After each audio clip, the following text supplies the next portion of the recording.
మొన్నొచ్చేసరికి AP high court jobs selection లిస్టులకు సంబంధించిన update గురించి మాట్లాడుకుందాము. అయితే ఇప్పుడు అందరిలో ఉన్న ప్రశ్న, అందుట్లో ఒక చిన్న టాపిక్ కింద కట్ ఆఫ్ మార్క్స్ గురించి మాట్లాడుకున్నాం. అయితే ఇప్పుడు అందరూ అడుగుతున్నారు ఏంటంటే, ఇంతకుముందు వచ్చేసరికి ఎలా పెట్టేవాళ్ళు, 100 మార్కులు పెట్టేవాళ్ళు, స్కిల్ టెస్ట్ కూడా ఉండేది. ఇప్పుడు వచ్చేసరికి ఈ సంవత్సరం ఇప్పుడున్న స్టెనోగ్రాఫర్ గ్రేడ్ 3 కానీ, జూనియర్ అసిస్టెంట్ కానీ, టైపిస్ట్ కానీ, మళ్ళీ ఫీల్డ్ అసిస్టెంట్ పోస్ట్కి కానీ, ఎగ్జామినర్ పోస్ట్కి కానీ, కాపీయిస్ట్ పోస్ట్కి కానీ, డ్రైవర్ లైట్ వెహికల్స్ పోస్ట్కి కానీ, రికార్డ్ అసిస్టెంట్కి కానీ, ప్రాసెస్ సర్వర్ పోస్ట్కి కానీ, ఆఫీస్ సబార్డినేట్ పోస్టులకు కానీ వచ్చేసరికి అందరికీ 80 మార్కులు పెట్టడం జరిగింది. మరి 100 మార్కులకు ఉన్నప్పుడు కట్ ఆఫ్ ఇంత ఉంది. 80, 76, 96 మామూలుగా. అసలు పోయినసారి 86 ఏమో హైయెస్ట్, 87 దగ్గరకు వచ్చింది. మరి ఈసారి 80కి పెట్టారు. కట్ ఆఫ్ మార్క్స్ పెరుగుతాయి అంటున్నారు. అందులోని ఈ సంవత్సరం ఎక్కువ పోస్టులు పడినాయి. పోయిన సంవత్సరం వరకు 1, 2 పడినాయి. 25 పోస్టులు అలా ఉండేవి ఆ ఒక్క దాంట్లో అయినా అని చెప్పేసి అడుగుతున్నారు. దాని గురించి కట్ ఆఫ్ మార్కుల గురించి ఇప్పుడు మీకు చెప్పదలిచాను. ముందుగా అయితే ఇంతవరకు ఈ ఛానల్ సబ్స్క్రైబ్ చేసుకుని వాళ్ళు సబ్స్క్రైబ్ చేసుకుని ఈ వీడియో ఖచ్చితంగా ఒక లైక్ చేయండి.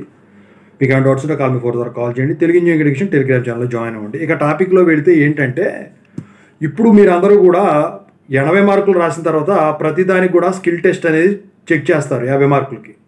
అయితే ఈ స్కిల్ టెస్ట్ ఇది అయిన తర్వాత వీళ్ళు ఏం చేస్తారు, ఈ మెరిట్ లిస్ట్ ఏదైతే ఉన్నదో మెరిట్ లిస్టులు 1 by 1 రిలీజ్ చేస్తారు. అంటే ఇప్పుడు ఉన్న వేకెన్సీలు ఈ సంవత్సరం చాలా పోస్టులు ఉన్నాయి కాబట్టి, సో ఆ పోస్టులకు తగ్గట్టు మెరిట్ లిస్టు ఫస్ట్ రిలీజ్ చేస్తారు. ఇక అందుట్లో ఎలిజిబుల్ కాని వాళ్ళందరినీ రిజెక్ట్ చేసి ఇంకో లిస్ట్ రిలీజ్ చేస్తారు. ఫిల్ అయ్యే వరకు అలా 3 లిస్టుల వరకు వస్తాయండి నాకు తెలిసి అయితే మెరిట్ లిస్టులు. అయితే ఇక్కడ మీరు ఒకటి గమనించాలి, ఈ సంవత్సరం పోస్టులు ఎక్కువ ఉండేపాటికి, పోయిన సంవత్సరం అంటే చాలా తక్కువ పడినాయి కాబట్టి ఎక్కువ మంది రాయలేదు. ఈ సంవత్సరం పోస్టులు ఎక్కువ ఉండేపాటికి, అంటే అన్ని రకాలు పడినాయి కాబట్టి చాలామంది రాశారండి. జిల్లాల్లో ఇంజనీరింగ్ కాలేజెస్ను కూడా యూజ్ చేసుకున్నారు వీళ్ళు ఎగ్జామ్స్కి. అయితే పోయిన సంవత్సరం 100కి 86, 87 మార్కులు వచ్చినాయి కదా. ఈ సంవత్సరం వచ్చేసరికి 80కి 70 మార్కులు, 69, 68 కట్ ఆఫ్కి వెళ్ళినా కూడా ఆశ్చర్యపడాల్సిన పని లేదు. మీరు ఈ లైట్ వెహికల్ డ్రైవర్స్ కూడా అంటున్నారు కానీ దానికి కూడా కాంపిటీషన్ పెరిగిపోయిందండి. ఎక్కువ శాతం మంది వచ్చేసరికి వాటిని కూడా గవర్నమెంట్ జాబ్ ఏదైతే పర్లేదని చెప్పేసి వాటికి కూడా ప్రయత్నించే వాళ్ళు చేస్తూ ఉన్నారు. సో ఇక వీటికి వచ్చేసరికి ఈ స్టెనోగ్రాఫర్ గ్రేడ్లకు వచ్చేసరికి ఒక కట్ ఆఫ్ ఉంటుంది. ఈ జూనియర్ అసిస్టెంట్లకు వచ్చేసరికి ఎక్కువ శాతం జూనియర్ అసిస్టెంట్కి ఎక్కువ రాస్తున్నారండి. ఎంబీఎల్ చదివిన వాళ్ళు వీళ్ళు కూడా ఎక్కువ మంది ఇవి జూనియర్ అసిస్టెంట్ పోస్టులకి అప్లై చేశారు. దాంట్లో ఎక్కువ కాంపిటీషన్ ఉంటుంది. సో ఉంటే కంటే 68, 69 దాకా కట్ ఆఫ్ ఉండేదానికి ఛాన్స్ ఉందండి దానికి. ఇక టైపిస్టు మీరు స్కిల్ టెస్ట్లో టైపింగ్ స్పీడ్ని బట్టి మీకు వచ్చేదాన్ని బట్టి కట్ ఆఫ్ పెరుగుతుంది. నాకు తెలిసిన దాని ప్రకారం అయితే 69 కట్ ఆఫ్ గ్యారంటీ ఈ సంవత్సరం. ఇది దేనికైనా కానివ్వండి, ఇక డ్రైవరుకైనా కానివ్వండి, రికార్డ్ అసిస్టెంట్కైనా కానివ్వండి, దేనికైనా కానివ్వండి, ఆ కట్ ఆఫ్కు తగ్గి అయితే ఉండదు. ఎందుకంటే ఎక్కువ మంది రాశారు ఈ సంవత్సరము. అది కూడా కాకుండా ఇక్కడ ఇంకొక మెలిక ఉంది మీకు, ఏంటంటే నార్మలైజేషను మీకు తెలుసో తెలియదో డిఎస్సిలో చాలా మందిని పడుకోబెట్టేసింది. మామూలుగా నార్మలైజేషన్ ఫార్ములా వేసినప్పుడు అక్కడ దెబ్బ అయిపోయారు. ఈ నార్మలైజేషన్లో ఏమైందంటే కొంతమందికి ఈజీగా వచ్చింది, కొంతమందికి హార్డ్గా వచ్చింది. ఓకేనా, నిన్న దానికి సంబంధించింది అందులో చెప్పాను. ఆ నార్మలైజేషన్ ఫార్ములా ఏదైతే ఉందో అదే ఎంత పెద్ద మేధావినైనా కథం. ఓకేనా, నార్మలైజేషన్ వల్లే దెబ్బ అయిన వాళ్ళు ఉన్నారు. దాన్ని మాత్రం జాగ్రత్తగా తీసుకోవాలి. అసలైతే ఇది ఉండాల్సింది కాదు. ఎందుకంటే ఒకప్పుడు ఇంజనీరింగ్లో, ఇప్పటికీ ఉందనుకోండి, ఇంజనీరింగ్లో 4 సెట్లు క్వశ్చన్ పేపర్లు ఉంటాయి. అంటే 4 సెట్లని జంబ్లింగ్ చేసి ఇస్తాడు అనుకోవద్దు. ఒకడికి వచ్చిన క్వశ్చన్ పేపర్ ఇంకొకటి రాదు. ఒకడికి ఈజీగా ఉంటే, ఒకడికి మీడియంగా ఉంటే, ఒకడికి అబవ్ యావరేజ్గా ఉంటే, ఒకటికి టిపికల్గా ఉంటుంది క్వశ్చన్ పేపర్. అయితే వాల్యుయేషన్ చేసినప్పుడు ఏమన్నా ఇది చూపిస్తారంటే ఏది ఉండదు, అందరికీ సమానమే. మరి ఇప్పుడు కష్టంగా వచ్చినోడు ఏం చేస్తాడు? 4 క్వశ్చన్లు రాశాడు అనుకోండి, ఎంతో ఓపిక చేసి. ఈజీగా వచ్చినోడు 5 రాసేసాడు కరెక్ట్గా. ఎవరికి ఎక్కువ మార్కులు పడతాయి? ఈజీగా వచ్చినోడికి ఎక్కువ మార్కులు పడతాయి.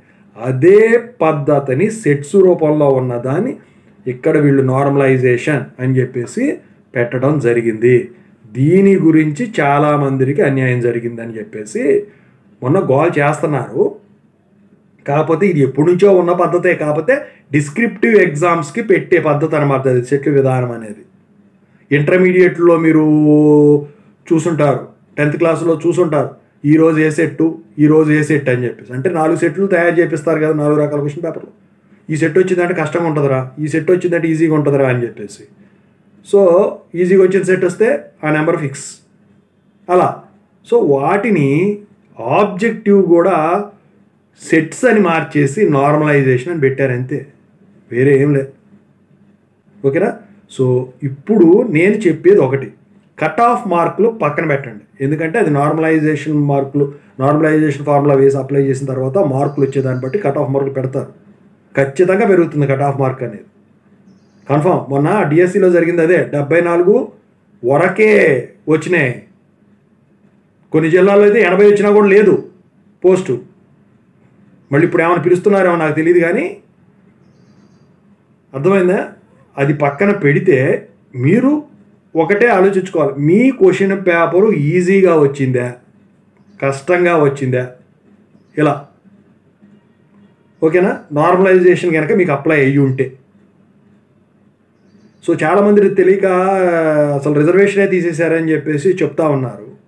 అసలైతే రిజర్వేషన్ ప్రకారం ఓపెన్లో అందరికీ సమానంగా వేయాలి 1:1లో అన్నప్పుడు మరి ఏదో జరిగింది అంటున్నారు, కానీ మరి అది పూర్తి వివరాలు వాళ్ళు వదలట్లేదు. అఫీషియల్గా అనౌన్స్మెంట్ అనేది లేకుండా ఏమి లేదు. వాళ్ళు ఏమంటున్నారంటే సెలక్షన్ లిస్ట్ వచ్చిన తర్వాత చూద్దామన్నారు. అలాగే దీనికి కూడా మీకు మెరిట్ లిస్టులు ఈ దసరాకు ముందే వచ్చేస్తాయండి, రిజల్ట్స్ రిలీజ్ అయిన తర్వాత. ఎందుకంటే ఇప్పుడు అబ్జెక్షన్స్ తీసుకుంటున్నారు. ఈ రిజల్ట్స్ వచ్చిన తర్వాత మీకు మెరిట్ లిస్ట్ అనేది వెంటనే చేస్తారు. ఎందుకంటే ఆలస్యం చేయరు, ఎందుకంటే దసరా రోజే వీళ్ళందరికీ పోస్టింగులు డిఎస్సితో పాటు దీనికి కూడా ఇచ్చేదానికి ఛాన్స్ ఉంది అంటున్నారు. మరి కుదిరితే అన్నీ సక్రమంగా. కాకపోతే నాకు తెలిసి అయితే అంత టైము లేదు మీకు, అక్టోబర్ 2కి ఎప్పుడుకో కదా దసరా. సో ఓవరాల్గా అయితే కట్ ఆఫ్ మార్కులు అయితే పెరగనున్నాయి. నేను చెప్పింది ఒకటే, గుర్తుంది కదా? మీకు ఈజీగా వచ్చిందా, హార్డ్గా వచ్చిందా, మీడియంగా వచ్చిందా? కింద కామెంట్ సెక్షన్లో తెలియజేయండి. Thank you.